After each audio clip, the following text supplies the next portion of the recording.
And now onto the program. Francis Fukuyama is the Olivier Namalini Senior Fellow at Stanford University Freeman Spogli Institute for International Studies. He's previously taught at the Paul H. Nitz School of Advanced International Studies at Johns Hopkins University and at the George Mason University School of Public Policy. He's the author of Political Order and Political Decay, The Origins of Political Order, The End of History and the Last Man, Trust in America at the Crossroads, Democracy, Power, and Neoconservative Legacy. His book, Identity, the subject of tonight's talk, the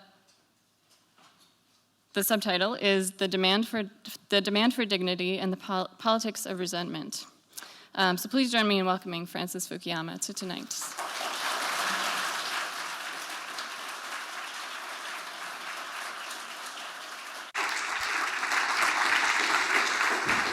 So thank you. It's really a pleasure to be back in Seattle. I was here 4 years ago for my last book, Political Order and Political Decay.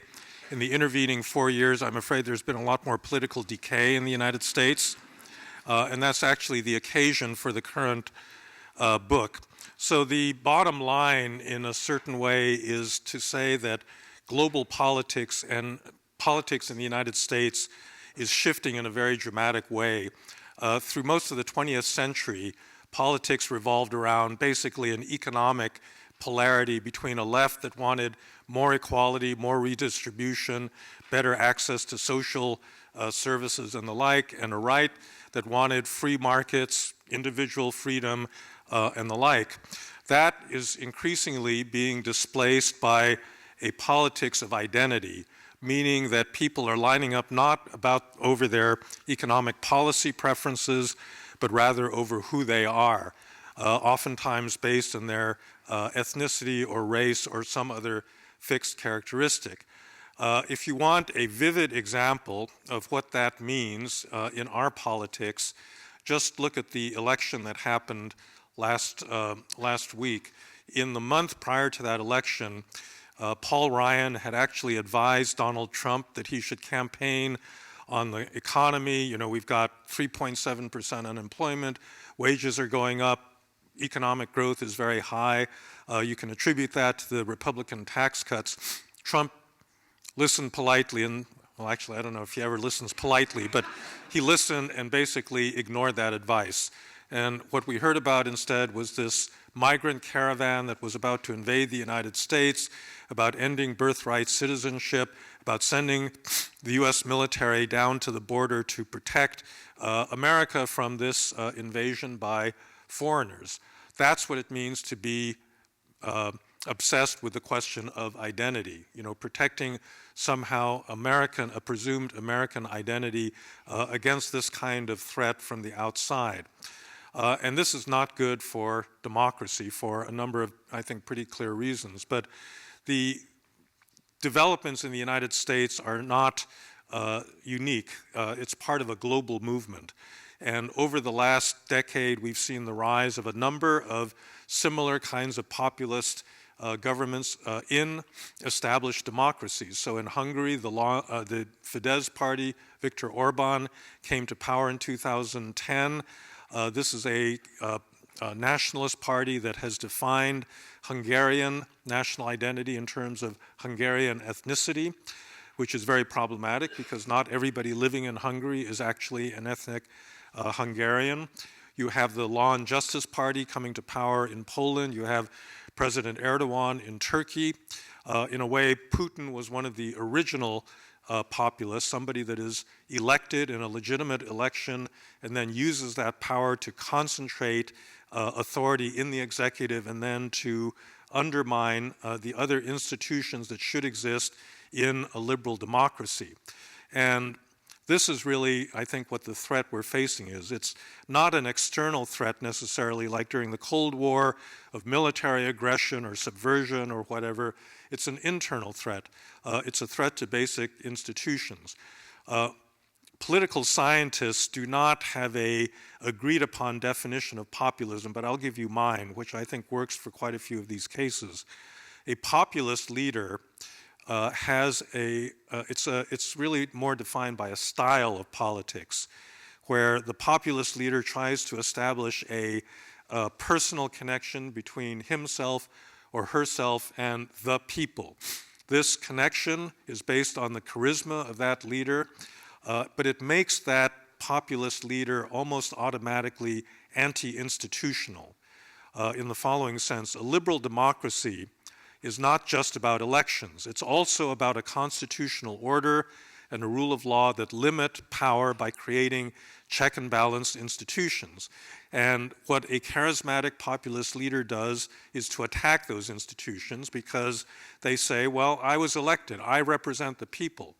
The people want me to do something, and here are these courts, here are these journalists, here's a bureaucracy that doesn't want me to accomplish what the people want me to accomplish, and that leads to a systematic attack on institutions. And so this has been going on in all of the aforementioned countries, Hungary, Poland, Turkey, Russia. The courts have been sidelined or stacked with partisans of the ruling party. The media has been cowed and largely sidelined. The opposition parties are not allowed to run on a level playing field. And the other important characteristic, I think, of the new kind of populism, what makes it a right-wing form of populism rather than a left-wing populism, is that when the populist leader talks about the people, they're not referring to the whole people. They're usually referring to a certain subset defined, as in the case I just mentioned of Hungary, in terms of ethnicity or in terms of race or in terms of some more traditional understanding of what the people are, and not the full diversity of the actual population that, that lives in the country. And so in that sense, it is very exclusionary, right? And this is another characteristic that I think, unfortunately, our current president shares, both the charismatic element and this exclusionary element. So when he was accepted the nomination of the Republican Party back in 2016, he had this one phrase in his acceptance speech that was, taken from the playbook of Juan Perón or Benito Mussolini or a lot of earlier politicians. He said, "I alone understand your problems and I alone can fix them." Meaning, it's not the institution, it's not the Republican Party, it's not, a certain set of policies that's going to fix what's wrong with America. It's me personally that can do this. And in fact, just like these other populist leaders, I think this president has been anti-institutional. So he came into office attacking the entire intelligence community because he didn't like the conclusion that Russia had meddled in the American election. He's called the mainstream media enemies of the American people. I mean, that's a phrase, I think the last person that said something like that was Joseph Stalin, probably. And then he has relentlessly attacked, his own FBI, his own Justice Department. He just fired his Attorney General, all because they're doing what, in a rule of law society, you're supposed to do, which is to have an independent judiciary that, doesn't place anybody above the law. So this is, I think, the particular crisis that democracy is in right now. The reasons that we have this populist upsurge, however, I think are really what I was trying to understand in the course of the book. The typical explanation has to do with globalization and economics. Excuse me, and there's clearly something to this. Globalization has made everybody rich. So the output of the world economy between 1970 and the 2000s quadrupled. So a lot of new wealth was created, a lot of rich people, a lot of oligarchs in virtually every country. But that new wealth was not evenly distributed because what trade theory will tell you, if you take a trade theory course in college, is that although a regime of free trade where people, goods, investment, services can move freely over international borders, it will make all of the participants rich, but not every individual in every country gets richer. And in particular, people with relatively low skills and low education in rich countries are going to lose jobs and opportunity to rising middle classes in poor countries. And that's exactly what's happened in a lot of developed democracies. In the United States, in Britain, in other parts of Europe, where a lot of manufacturing industries have left for East Asia or South Asia or other parts of the developing world, and a lot of people's incomes have been, pretty severely impacted. About half of all Americans actually are not getting any higher incomes in real terms today in 2018 than they were back in the year 2000. And that's a long period of time for incomes to be stagnating. And so clearly it's this backlash against globalization that is powering some of this populist unhappiness. But the other part that I think people don't get quite right is the cultural part that has to do with identity. Don't worry, I'm going to define identity in a second, so just be patient. But there's an important cultural part which I think explains why it is that right-wing parties, right-wing populist parties, have done well and not left-wing populist parties. Because if you think about it, after the economic crisis in 2008, you should have seen this big upsurge of left-wing activism and anger, and there was a little bit of it. There was Occupy Wall Street and movements like that. But the really big parties that emerged were all on the right. The Tea Party came into being in 2010 after the election of Obama. And you have the growth of populist parties all over Europe, like the National Front in France or the Freedom Party in the Netherlands, and so forth. All anti-immigrant, anti-European Union, the ones in Europe, and all appealing to the same, I think, stratum of working class people that have been negatively affected by globalization. But the message that they've received is a cultural one, and what they've been voting on are cultural issues, particularly issues like immigration. So the core issue for all of these parties, and the reason they don't like the European Union in Europe, is because they think the European Union is opening the gates to, millions of people coming from the outside, stealing their jobs, undermining their welfare states, and so forth. And it's this identity issue that really has powered that movement. All right, so what is identity? So there's a common, understanding. Identity is what's on your driver's license. That's not the way I mean it. I think, in my view, there's actually three components to a modern understanding of identity. So one is not modern. One is a universal characteristic of human psychology. Plato in the Republic labels this thumos. It's a part of the soul. He says there's a desiring part and there's a calculating part, but he says, isn't there a third part of the human soul that demands respect? Basically, it wants other people's approval of my worth and my dignity. And this is something I think that economists really don't understand, because the economists understand the desiring part, that's what they call preferences. They understand the rational part. They think that human beings are rational utility maximizers. They don't understand the dignity part and the fact that oftentimes people will demand recognition of their dignity at the expense of their economic self-interest. And I think a lot of that has been going on in the recent politics, both here and in Europe. So that's the foundation, that's the psychological foundation. The second aspect, though, has to do with the specific source of dignity. So in traditional aristocratic societies, not everybody enjoyed dignity. Only warriors, only aristocrats, people that risked their lives, were worthy of superior respect. But with the rise of, I think, Christianity and the belief in a kind of universal moral equality of people, the basis of dignity in the West began to change. Dignity was not something that was just reserved for an elite few. Rather, it was something that all people had. In the original understanding, it had to do with moral choice, the ability to make proper moral choices that then becomes a respect based on our agency, that we can make decisions. We are free human beings that can choose between right and wrong, and in particular, we can choose to govern ourselves. And then the final aspect of identity has to do with the inside and the outside. And this is the really modern part. In modern identity, we believe that we've got this inner being. It deserves respect, and it's not getting respect from the outside world. But the valuation that we attach to that inner being is much higher than all of the surrounding norms and rules and laws in the surrounding society.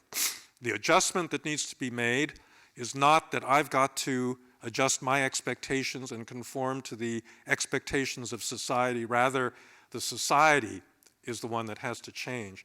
This really, this valuation, this raising of the valuation of the inner self really begins with Martin Luther and the Protestant Reformation, because Luther says, basically what it means to be a Christian, it's not to accede to the rituals of the Catholic Church. That only affects the exterior person, and God doesn't care about the exterior person. What really matters is faith. You cannot see faith. Faith is an inner characteristic of, one's inner being. One may not even know whether one has faith, but that's all that God cares about. So the inner person is what makes you a Christian, and not conformity with the rules of the institutional Catholic Church. And what he brought about with the Protestant Reformation was forcing everybody in Europe to honor that inner person at the expense of the authority of the Catholic Church. And that's what happens after the Reformation takes off. Now, to put that in a modern context, you think about the Me Too movement, right? So what is it that's at stake? So first of all, this is really a dignity issue. Women believe that they have an inner, they're human beings. They have an inner source of dignity. They are a whole person who is characterized by, intelligence, knowledge, experience, sympathy, all of the things that make you a complete human being, and yet men are simply regarding you as a sexual object that demeans you and puts you on a plane of respect that's lower than what you really deserve. And as in, the Protestant Reformation, the idea is not that women have to learn to live with that and adjust to these male specified norms. Rather, the norms themselves have to change. The external society is the thing that has to adjust to that inner person, that authentic inner person.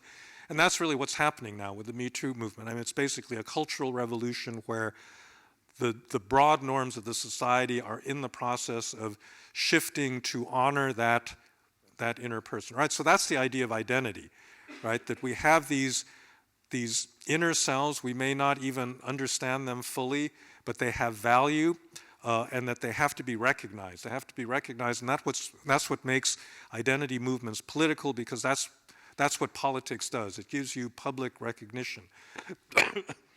Many existing political movements are based on a demand for dignity. Democracy is based on this demand for dignity. In 2011, there was a Tunisian vegetable seller named Mohamed Bouazizi. He had a cart in the informal economy. He was trying to make a living. The police confiscated the cart. He went to the governor's office. He says, "Where's my cart?" And they would not give him an answer. They wouldn't even talk to him. In despair, he doused himself with gasoline, set himself on fire, and that was the trigger of the Arab Spring. The reason that it triggered uprisings in Egypt, Syria, Libya, a whole host of other Arab countries is that citizens of those countries saw something very familiar there. Under an authoritarian government, you are not treated with a minimal amount of respect that a human being deserves. Human being deserves an answer. If they're going to confiscate my livelihood, they should at least tell me, what law did I break? Why did they do this? But they weren't willing to do that because they didn't have to. They're completely unaccountable governments. And so I think that the impulse behind the so-called color revolutions in many places, or the thing that's brought many people out into the streets to protest life under an authoritarian government, is driven by this demand for one's simple recognition as a citizen. A democracy, a liberal democracy, recognizes us. It recognizes our humanity by giving us rights. We have the right to belief, to speech, to association, and we have a right to share in political power by having a vote, right? So that all of the rights that we enjoy under our Constitution are in a way, symbolic recognition of the fact that every citizen has an equal share in power, an equal right to speak, and so forth, right? And that's really, in a way, the moral basis of a liberal democracy. In 2013, after Mohamed Bouazizi, there was actually another uprising in Ukraine, which the Ukrainians now call the Revolution of Dignity. And again, it was a very similar issue. They had a president, Viktor Yanukovych, who was trying to drag Ukraine back into the Russian orbit, this kleptocratic, corrupt system that Putin has created. He wanted to basically, that was the system that he was trying to profit from in Ukraine, and a lot of young Ukrainians didn't want this. They wanted to live in a modern society in which citizens are treated impersonally by a government that serves public interest and not just the private interest of the ruling elite. And so that was, the trigger for a major change in Ukrainian politics, and again, the issue was one of dignity. So dignity is the basis for democracy, but it also goes in different directions that are not necessarily as morally uplifting as that. After the French Revolution, there were actually two big strands in European politics. So one was a democratic strand, the rights of man, that were proclaimed by the revolutionaries in Paris, that spread to every corner of Europe. But the other strand was nationalism, where the issue was dignity again, but it was not the universal dignity of equal human beings. It was the dignity of the French people standing up against other people. France had been invaded after the revolution by the Prussians and Austrians, a lot of other foreigners, and the whole nation rallied behind the banner, the tricolor, in order to expel those foreigners. And in fact, that national enthusiasm is what took these French armies all over Europe, to create a continental empire. And throughout the 19th century, these two forms of recognition, universal recognition in terms of the rights of man and a partial recognition of one's nation, were vying with each other for dominance in Europe.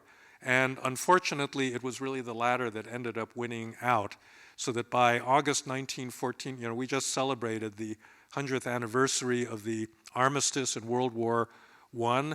Most Europeans, I think today, would regard that war as a total disaster that undermined European civilization because of the out-of-control nationalisms that led to that war, and then 20 years later, the Second World War, all right?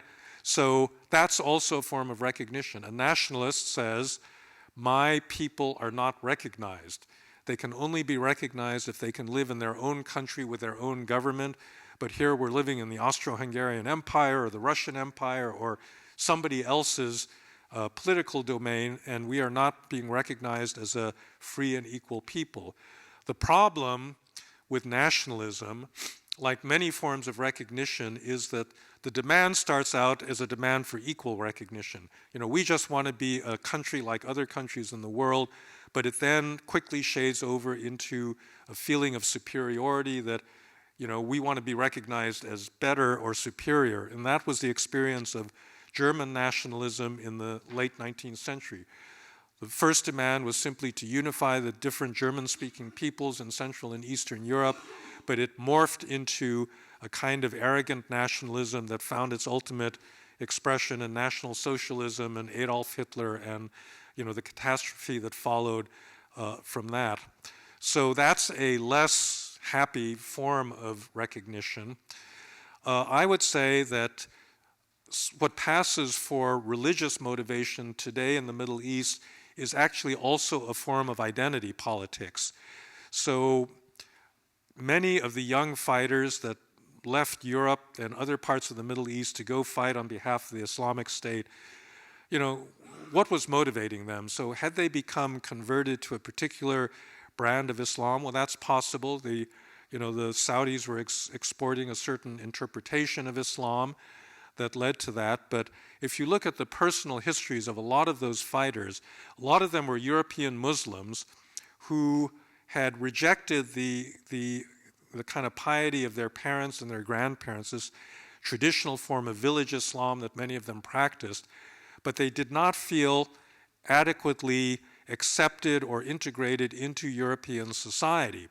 And what I think Osama bin Laden or the Islamic State did was to say, no, actually, you're part of a different community. You actually don't belong in Europe. You belong to this Muslim ummah. It's being oppressed. Muslims are being killed all over the world. When Osama bin Laden was 13 years old, there was a story that he came into his parents' bedroom crying. He had just watched, the mistreatment of Palestinians in Gaza, and he said, everywhere Muslims are being oppressed, they're being disrespected. And that, in some sense, laid the ground for the organization, the terrorist organization that he created. And so, again, a lot of the passion behind this kind of radical form of Islam was driven, I think, by a quest for identity, by people that were very confused by their own upbringing as to who they were, and this kind of ideology told them, you are a proud Muslim, a member of a community that stretches, all the way from Tangier to Indonesia, and you are being oppressed, and you have to take the agency into your own hands and fight back. Excuse me.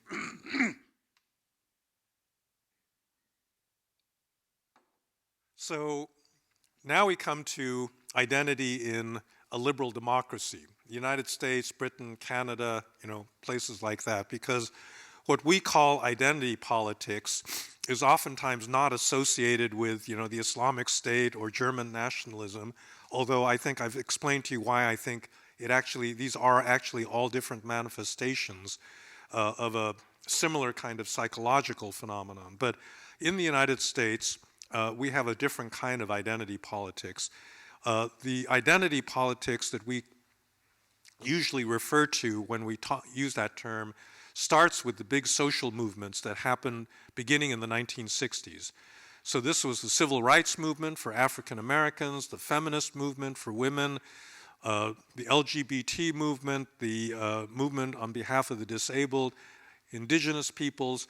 All of these groups had something in common. All of them were disrespected by mainstream American society, right? In the early 1960s, mainstream society was white and male. It did not include all of these groups, and the basic demand that all of them were making was for equality, for an equality of respect. And so identity politics starts out as a very legitimate appeal to join in, an equal democracy and to have that kind of equal rights and equal respect granted. But as time goes on, that form of identity politics begins to morph in certain subtle ways where what's being demanded is not simple equal treatment for people in these groups as individuals, but recognition of their existence as a group that is different. So just as an example, in the civil rights movement, Martin Luther King in the early 1960s basically said, African Americans should be treated the way white Americans are. That's all we want. We want, we want to be integrated into the existing American democracy.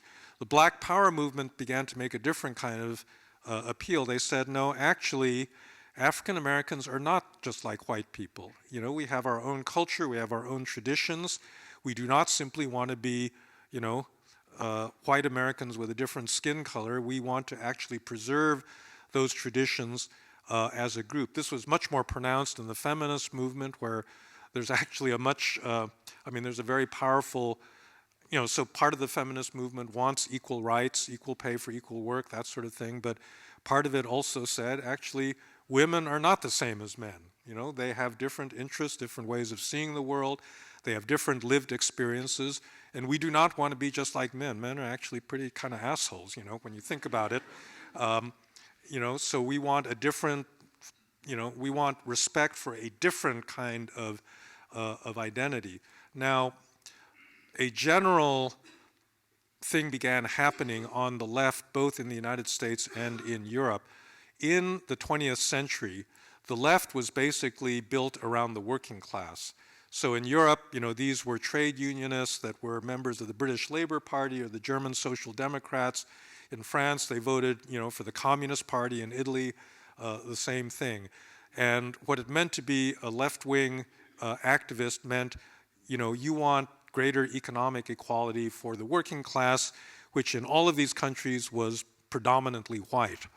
As identity politics began to unfold, the way that people began to interpret inequality was less in terms of these economic categories, but more in terms of the specific marginalized groups and their specific experiences, and therefore it began to focus around, minorities, women, gays and lesbians, all of the specific identity groups that became the locus of social justice movements for greater equality.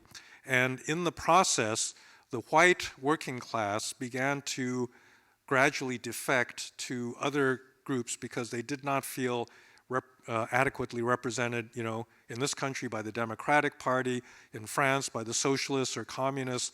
A lot of those voters that had voted communist in, French elections for generations now began to vote for the National Front, this anti-immigrant populist party. And this has been going on in American politics really since the 1980s. Ronald Reagan was the first Republican president that managed to get a significant number of working class votes. These people had been part of the Democratic Party coalition from the New Deal on, right? In the 1936 election, probably 80% of working class whites in the South voted Democratic because Franklin Roosevelt was going to redistribute income and do something for them, like the TVA and all of the jobs programs that he was promoting. But that coalition began to fracture as the understanding of inequality began to shift towards this identity, this new kind of identity basis.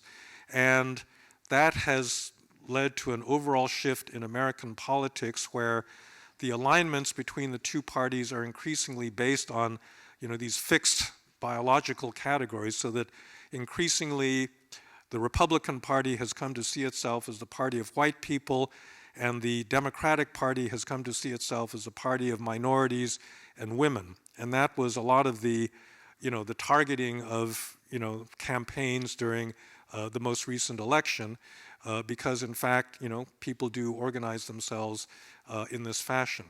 All right, so the question is, where does politics go from here? I think there's a lot of reasons for thinking that we are in a really bad place right now because so I don't want to draw any moral equivalence between the left-wing forms of identity and the right-wing forms. The right-wing forms are basically this white nationalism or the alt-right or a lot of the supporters that Donald Trump has called into existence. I think that what they've done is to borrow the framing from the left. And so for the first time you have white people in this country getting up and saying, well, we're a minority too. We're being shafted. We are being disregarded by elites. Arlie Hochschild, who's a sociologist at Berkeley, has this very nice ethnographic study of Tea Party voters in rural Louisiana. She's got this metaphor in the book where she says the way they see themselves is they're all standing on a long line in front of a door in a house in the distance. The door is labeled the American Dream. They want to go through that door. They're raising families, going to work every day, doing things that you're supposed to do to, get to the American Dream. And then all of a sudden, they see people cutting in line ahead of them. African Americans, women, Syrian refugees, Mexican migrants. And they say, this is really unfair that they're cutting in line. And worse than that, the elites are helping them to do that. The elites that live in Seattle, San Francisco, Washington, New York, Chicago, places like that, all of them are the ones that are giving an unfair advantage to all of these people, all of these line cutters.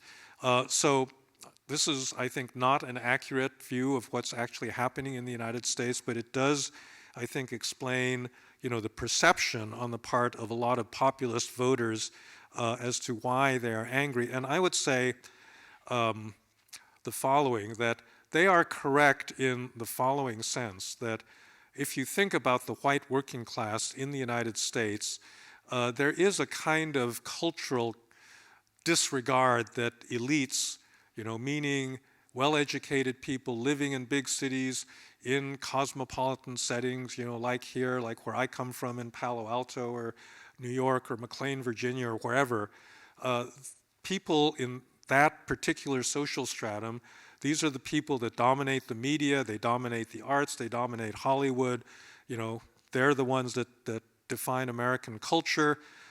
They have not paid much attention to this group of people, right? You think about Hollywood movies. Who do Hollywood movies feature, right? You've got a lot of very strong women, you've got strong gay characters, but what's the last time you've seen a movie about a coal miner in Kentucky or someone from a kind of humble white working class background? There's been an opioid epidemic among this group of people. 72,000 Americans died in 2017 by the CDC's estimates.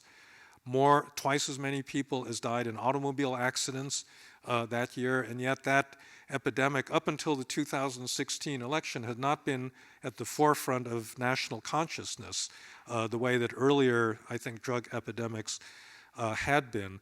And so there is a sense in which that invisibility, that feeling that the elites are not respecting me and not paying attention to my problems, and not seeing the world at all from my perspective, is a legitimate claim on the part of a certain part. There's a part that's simply racist, xenophobic, and so forth, but there's a part of that populist voter base that I think has been suffering from invisibility and a lack of respect. So going forward, this is something we can discuss further in the Q&A, but I think that for a democracy, we're in a bad situation when everybody thinks primarily about identity, because identity is shaped really by our biology, what group we happen to be born in, and to the extent that that determines how we think about politics, our cultural preferences, things of that sort, it's not good for democracy, because democracy is supposed to be based on free individuals that can make up their own minds, can deliberate with one another. And in order to do that, I think you have to walk back this march towards identity on both the part of the left and the right. And I think what that means is you need to revive a sense of national identity. Now, national identity is sometimes confused with old-fashioned nationalism. It's not the same thing. National identity does not have to be xenophobic or exclusive or aggressive. And in fact, you can have a civic identity, or what's sometimes called a creedal identity, that is based on ideas like constitutional government, the rule of law, principle of human equality.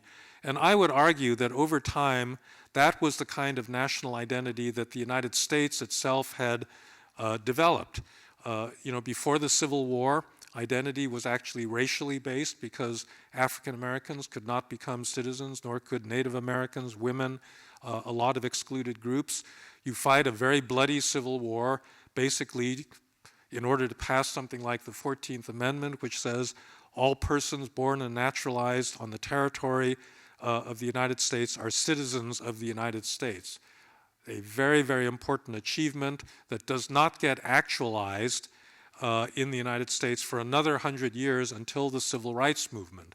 But by the time you get to the Civil Rights Movement, I think American national identity has shifted into this civic form of identity where being an American is not being of a certain racial stock, it's not being of a certain ethnicity, it's not being of a certain religion. It basically means loyalty to those political foundational principles that constitute American democracy, and that was an important achievement. So I think that identity, the concept of identity is it's very plastic. It's shaped by the way that people talk about identity, the way that leaders, shape things.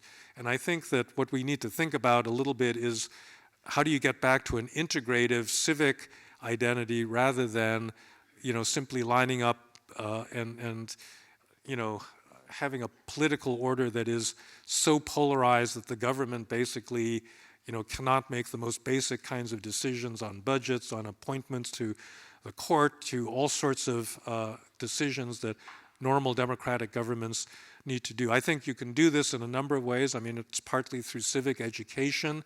I actually think that something like national service is a great idea, because one of the things that builds a sense of identity is a sense of obligation, right? That being a citizen isn't just a matter of receiving rights from the state and receiving benefits. You also owe your country something, your political system, and you can pay that in terms of either military service or civilian service or something of the sort.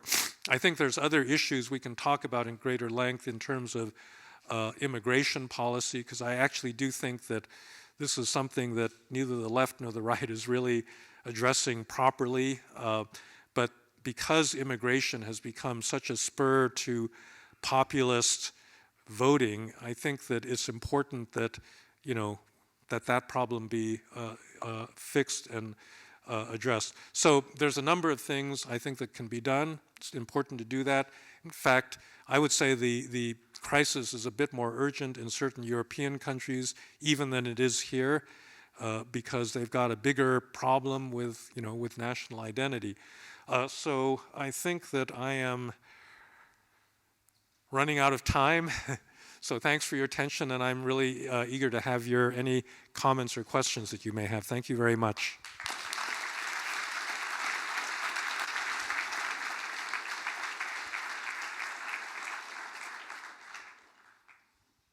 So I guess we have microphones. Okay. Oh yeah, there's a microphone up at the front.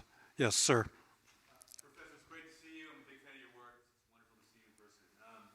My question is, I'm dying to hear you alluded to, like, there are things that the country should do to address the immigration issue. Yes. What do you think that is? Well, I'm glad you asked. So, there's been a solution to the immigration problem that's been on the table for the last 30 years, really since the 1980s, and it basically involves a trade.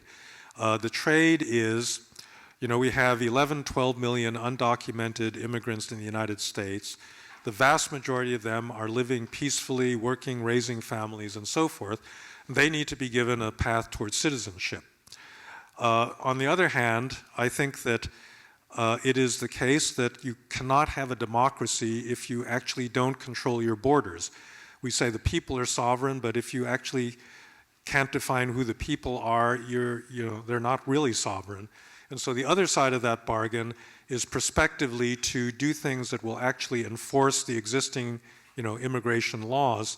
And we have not been able to, that was the basis of the immigration reform bill that under George W. Bush, that there was a bipartisan coalition that was trying to push this. You could not get this through Congress because on both sides there were people dead set, there are people on the right dead set against anything that they call amnesty. And then on the left, in the Democratic Party, I think they've also got a problem because a lot of Democrats, have played around with things like abolishing ICE or, sanctuary cities. And have not been willing to, forthrightly say, yeah, we actually do have to be able to enforce borders.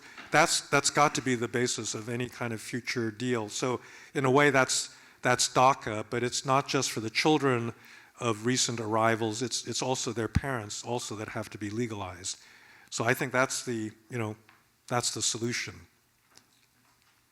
Yes. Thanks. I was going to ask a very similar question about immigration, but more specifically, I guess, for this kind of nationalist fervor, like, what do you think the most successful message for like immigration policy? It seems to be a little bit opposed to that, and like, what sort of spin can kind of be placed on that such that it can more appeal? So no, that's a really good question. So I think that liberals sometimes do not perceive, the opposition to immigration correctly because they tend to think, well, it's just the result of xenophobia and racism.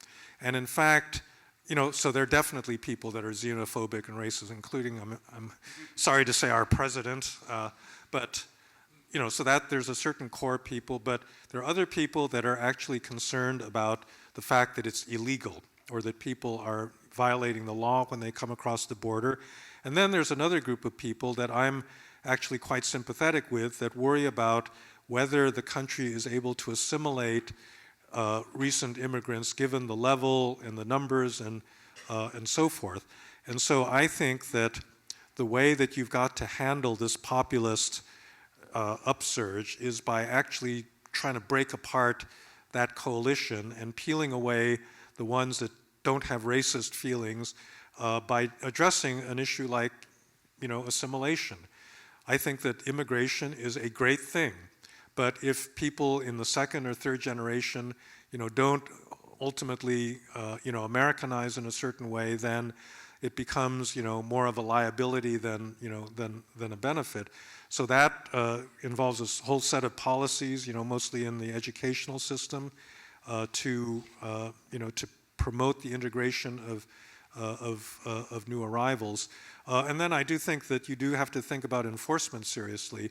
Obviously, you can't enforce against the people that have been here peacefully for a long time, but as a perspective matter, and this is complicated, it's not about building a stupid border wall. Probably half of all of the undocumented immigrants in the United States actually came in legally with a visa and they overstayed the visa. And so if you actually wanted to enforce, the wall would only get at a certain proportion. You'd have to have some set of employer sanctions or some other way of identifying who's in the country legally. So those are all things that would be part of a policy. Yes. Professor Fukuyama, thank you for coming to Seattle and bringing your wisdom and insight. Could Vladimir Putin be any happier with his efforts to help Donald Trump get elected? You saw the interview in Helsinki after a private meeting. Who knows what was discussed.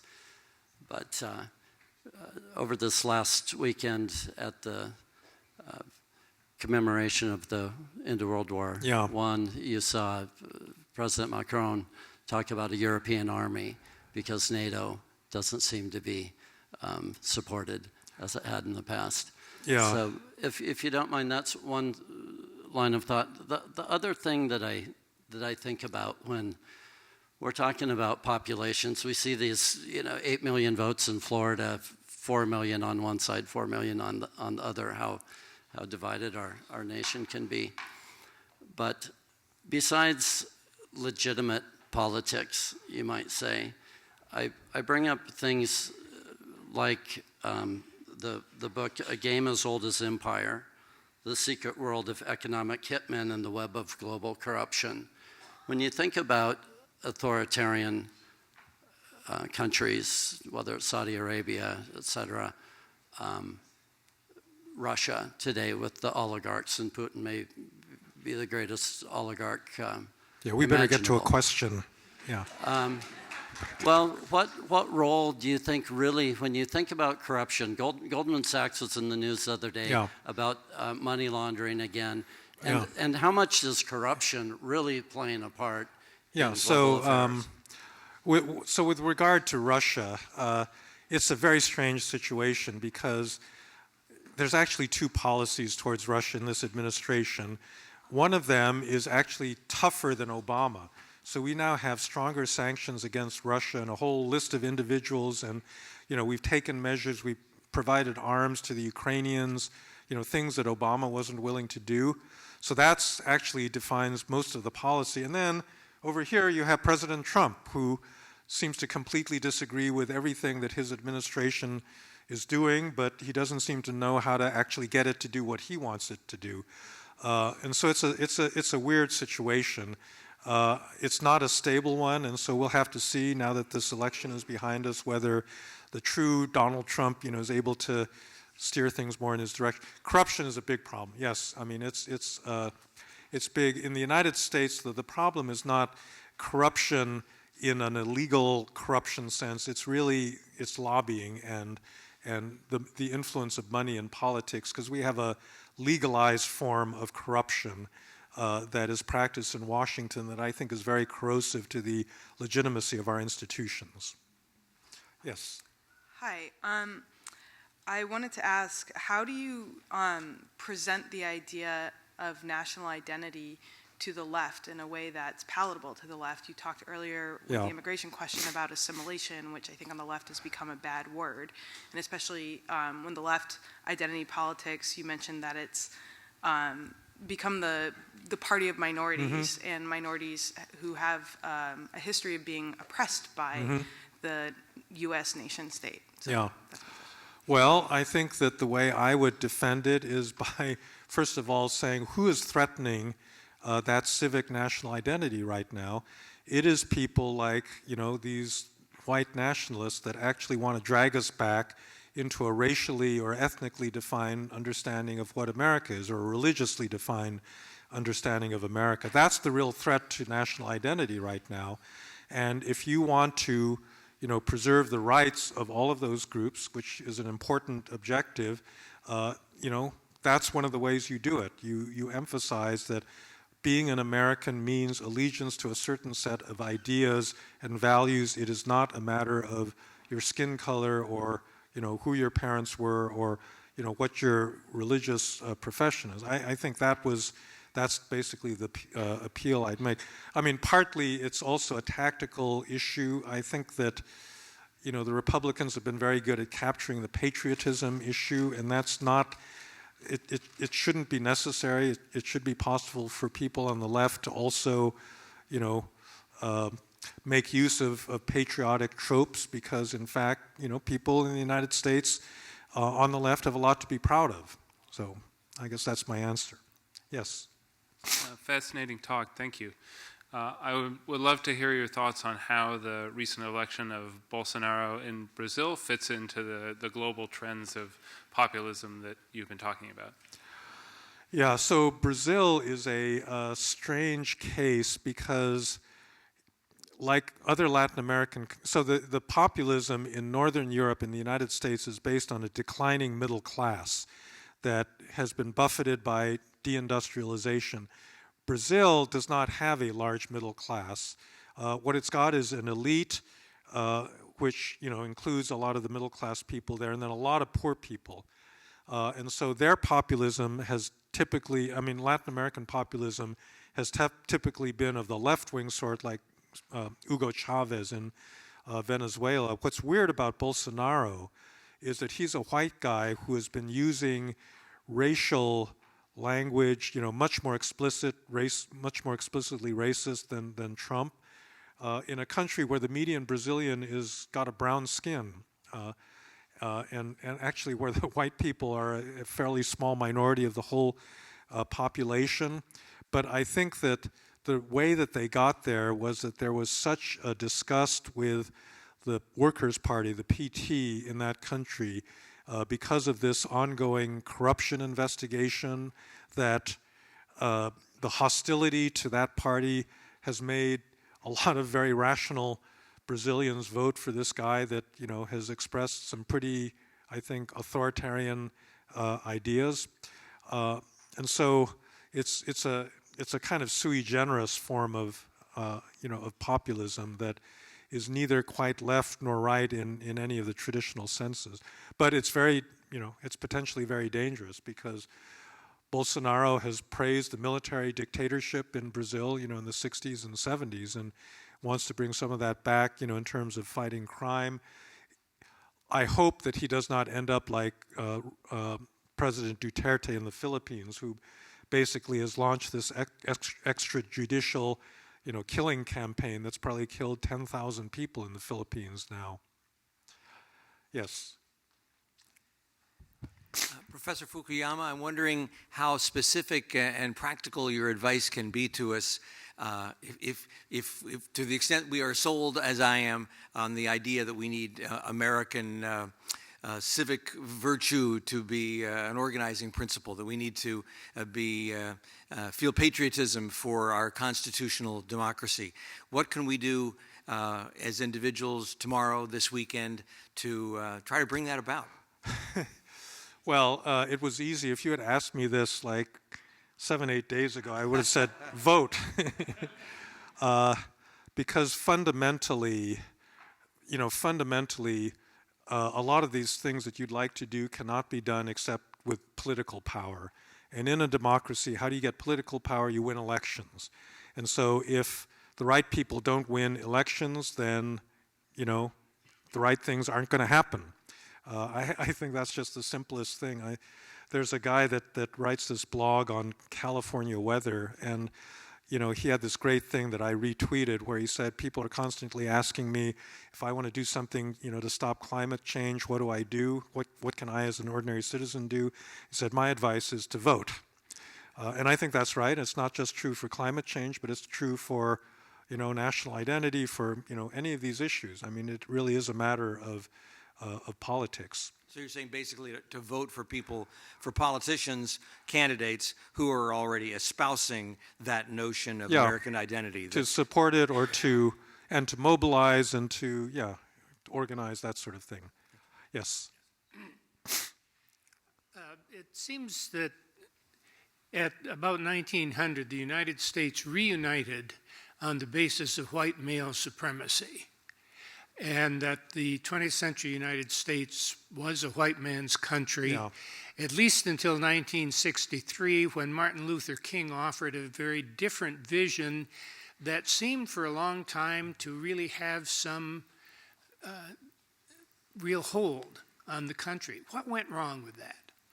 Actually, the white man's country really appeared in the 1876 Tilden Hayes election, because that was the election that brought the southern states back into the Union, and then, led to the toleration of Jim Crow and segregation and that sort of thing. So I am not sure that we should be overly pessimistic right now. So clearly, when Obama was elected in 2008, a lot of people said we've achieved this post-racial America, and that just is nonsense. I mean, those racial feelings, unfortunately, are still there, and they're still pretty strong.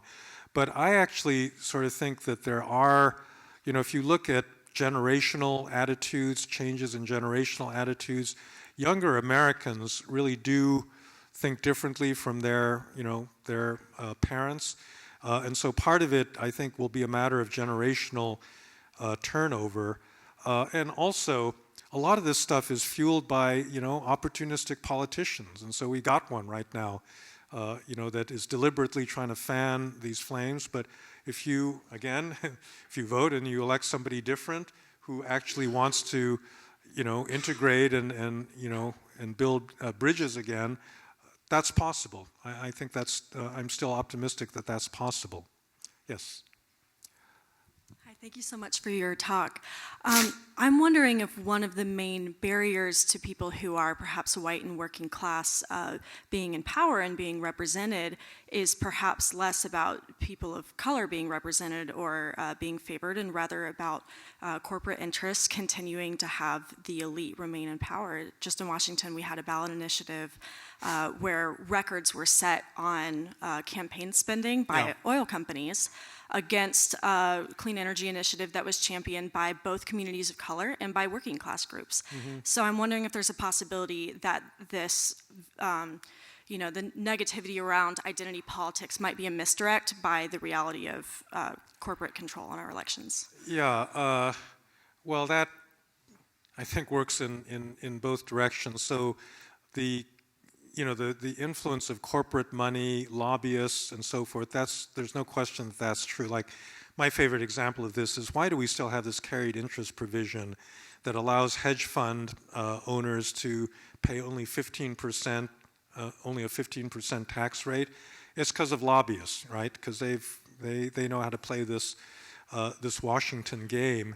But what has hurt the white working class really is, I think, this identity politics issue, because if you think about it, for example, Obamacare, one of the biggest beneficiaries of that are white working class, people in the South. And yet they have voted for Republican politicians who are making it their number one priority to repeal Obamacare. It makes no sense from their own economic self-interest standpoint. Why is this the case? I think they've just had the wool pulled over their eyes, in terms of the rhetoric surrounding that this is socialism. There is, I think, actually a kind of racial background to this, that Obama was a black president and this is basically meant to, benefit black people, this sort of thing. And so people have been duped, I think, by that kind of rhetoric. So there's no question, corporate interests are distorting our public policy. They're contributing to existing inequalities. We got to deal with that. The identity stuff, though, I think in a way, you have to deal with it in its own terms. Yes. Thank you again for your talk. And you mentioned with voting, and that kind of answers part of my question, but I was hoping you could talk a little bit more about institutions and the weakening of institutions and the fragility of institutions in this country right now. Yeah. And really, what are the building blocks for the new narrative that we can really counter the situation where we have parties that are believe the others are at fault? So we're undergoing this great political science experiment, which is fascinating as a political scientist to watch, about how strong are our institutions. My feeling, and what I said when I was doing a version of this lecture before the election last week, is ultimately the strongest check are not the courts, not the press, not Congress, it is voters, in elections. The electoral check is the most important. And actually, I was kind of discouraged on election night, but I think things are actually not that, it actually was a pretty good rejection of Trumpism. I mean, the Democrats may get 40 seats, they may flip 40 seats in the House. They needed like 23 or 24, so they got a really good margin. The Republicans may only gain 1 seat in the Senate. You look at state houses, the Democrats, made a big comeback. So I'm moderately encouraged that, the American people are more sensible. You can make a mistake in a vote in a democracy once, but if you don't correct that mistake down the road, then you're really in trouble. And so I think we've partially corrected it. So I guess I'm feeling a little bit better now than I was, a few months ago. Yes. Hi. Could you expand a little bit more about this this citizen identity in terms of, say, global citizenship? Yeah. So in a context, I'm thinking in the past century, we've been thinking about globalization as Americanization. Mm-hmm. So how does this citizen identity really work? So I don't think there is anything. There's no such thing as global citizenship. I mean, citizenship has a very specific legal, institutional connotation. It means you can vote, it means you pay taxes, you obey the laws of a particular country. When people say, I'm a global citizen, what they're really saying is, I'm sympathetic with the struggles of other people. I don't want to see things just from the national perspective of my country. I want to help people. I like international cooperation. So all of those are laudable motives, but that's not citizenship. I think that citizenship is actually still quite important, and actually nation states are still very important for a single reason, which is that that's the locus of power. That's the locus of legitimate power. And in the world, if you want to accomplish anything, you have to be able to use power. So we want more international cooperation. We desperately need that. But I do think that it has to be the cooperation of nation states with one another, and we need an attitude that's open to that kind of cooperation. But the term global citizenship, in itself, I think is a little bit problematic, because I don't think anyone actually is a global citizen. They're a citizen of a particular country. Yes. Since then, you've segued into a form of optimism, looking at how some of our identity politics override our economic interests. In Seattle, our harbors are filled with Costco ships from China. Yeah. Our trade on the West Coast, Los Angeles, San Francisco, Seattle, Portland, is from Asia, from China. You haven't mentioned a large part of the world.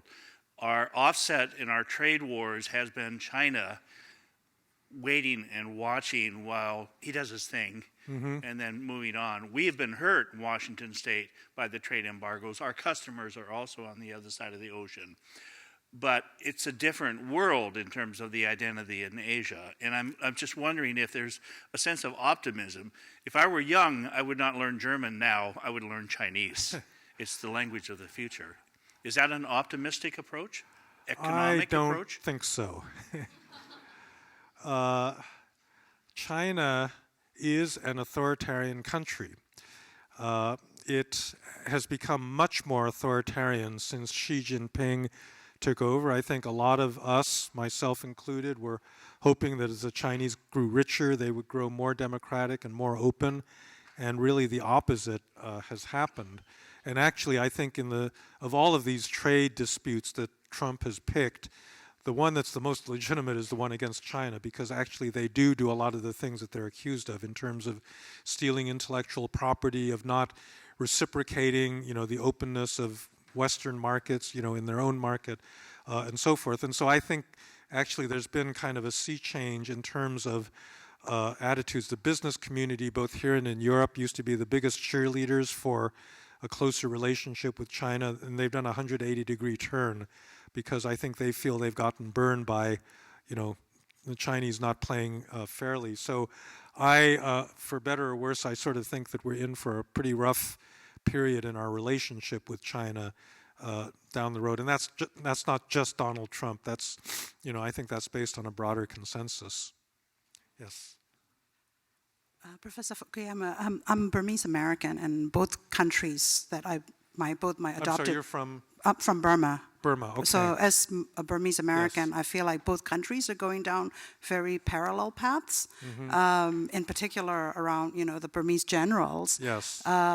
They are using psychological warfare and using identity politics to hold on onto the power, and they're using the social media tools actively to oppress, using Russian-trained trolls, military officers that are trained in Russia, using Israeli cyber mercenaries to really oppress a lot of the things that are going on inside the country.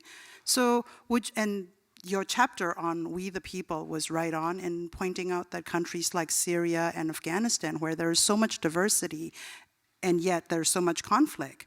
Myanmar, I feel like, is an exact same situation.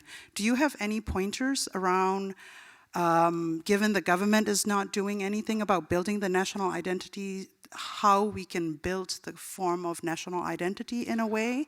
And do we even stand a chance in this day of social media? That is a set of questions that I don't feel capable of answering.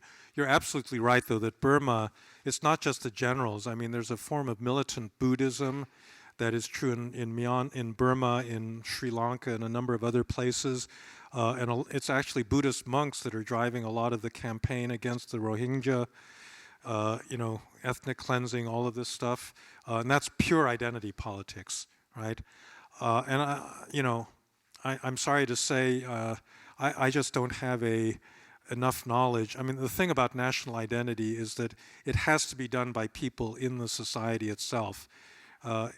Outsiders are really bad at giving advice on this kind of an issue, but I do recognize that it's really important, and it's something that Burma really has to solve. So I just wanted to add one more thing, that actually in many of the Buddhist monks that are quoted by the media are one of the radical ones, and the sane ones are never really have their time and sense. That's unfortunately true with a lot of... Yeah, and then the main essence of Buddha's teaching is really the illusion of identity. So it's really, they're running the opposite direction of the teaching anyway. So. Yeah.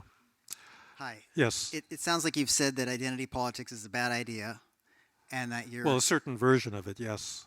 And that you're satisfied with this election result. So did this election agree with you that it showed that form of identity politics is a bad idea and therefore it will be done less in the future?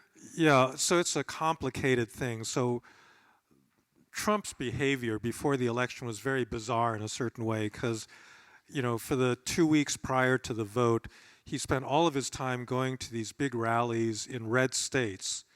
And he did not make any effort to go to a swing state and try to convince suburban voters or people that could have got his vote total above about 40% of the whole electorate, which I took actually as a good sign because he's sort of given up on persuading any of those people. And I guess that I'm reasonably satisfied that the strategy didn't work, because although they avoided a Republican catastrophe, in the end, it's just a losing strategy over the long run, to basically rile up these extremely conservative voters and hope that you can continue to win elections by just increasing the turnout of this group that's a minority of the total American population. That, you got to couple that with gerrymandering and with voter suppression and a lot of things if that's the future of the Republican Party. So whether the Republicans will actually take that aboard and realize that that is a losing strategy, I hope a lot of them start thinking seriously about that, but we'll have to see. Yes? Hi there. I have more of a comment than a question, but Yes. I promise to be brief, and I'd be grateful for your comments. Something that hasn't been addressed this evening is the problem, I would say, of extreme left-wing politics, which I believe are also fundamentally exclusionary. They privilege those who, by certain arbitrary definitions, are deemed to be most disadvantaged in society. And indeed, I would argue that they are largely predicated on disempowering certain demographic groups in favor of others. A very short anecdote from my personal life. My alma mater is St. Anthony's College at Oxford. And this week, there was an event scheduled to take place actually on Monday the 19th, which is International Men's Day. There was an event scheduled at the college to address mental health issues, excuse me. And there was considerable outrage from what I suspect was a vocal minority that insisted that, of course, International Men's Day is representative of systemic patriarchal oppression, and that it should therefore not be recognized in any way. And the event was canceled. The administration capitulated despite considerable opposition from other students. So I would be curious to hear how you think that this problem could be addressed, and also how maybe we could encourage more empathy and moderation and civility from those on the left as well. Yeah, so we could spend all night telling anecdotes about, stupid identity politics on university campuses, because there's a lot of it. So I think that, there's no question that that stuff goes on. I guess the question really is, to what extent is that actually going to permeate into the rest of society, as opposed to being limited to, these very elite, kinds of places where people can play these sorts of games. I actually was going to make a comment in response to one of the earlier questions, that one of the problems of the left is that because they become so preoccupied with this sort of, nonsense, they actually haven't spent much time seriously figuring out how to deal with the underlying inequalities. It's much easier to protest a statue than it is to formulate a complex policy and persuade people to vote for the taxes to pay for a social program or something like that. And so in that sense, I do think a lot of this identity politics has been actually very destructive to the ends that the left, should be seeking. Yes? Do you think the leftist community at large, I think it's more specifically the new legislative democratic power coming in after the midterms, is willing in general to accept some of the legitimate concerns of the right side? Or are they so bound up in the resist movement against the personality of Trump that there's just an iron wall and they're not willing to accept? I don't think there's an iron wall. I don't think there's an iron wall at all. In fact, if you look at actually the political alignment of a lot of the new Democrats that were elected, it's not a big left-wing shift in the party. A lot of conservative, like Kristen Sinema, the new senator from Arizona, is a very conservative Democrat. So I think that that's going to be a big fight in the party. There's going to be a big contest between the party's left wing and the more centrist people. I think that it's important that the party not move to a point where it's simply going to be rejected by, a majority of voters because it's too extreme relative to where, the voters are, and that is a risk. That's a definite risk for them. But I don't think anything that's happened up to this point has made that inevitable. Are we, one more? Yes, please, go ahead. Thank you. You talked about identity politics and national identity. You didn't mention multiculturalism. I wonder how you see that concept fitting into national identity, or what framework you use to think about that. So multiculturalism is simply a descriptive word for a de facto condition, but it's also an ideology that argues that all cultures are in some sense equal and that we have to give equal respect to all of them.